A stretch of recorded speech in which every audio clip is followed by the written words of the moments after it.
how to change your region in Instagram. So if you want more videos like this, click that subscribe button and turn that bell icon on for more updates on this channel. So this is a very quick tutorial for you guys. First, go to your settings and privacy. Scroll down and go to professional tools and switch to professional account. Just click on continue.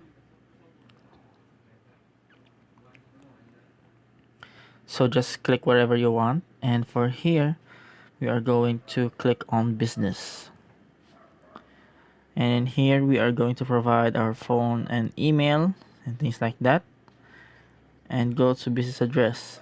In business address, here we can change our business or address for our account.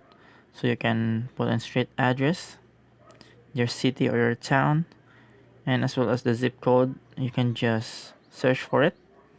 So in this way you can change your address for this account. So I hope this helps for you guys, and please leave a like and see you on the next video.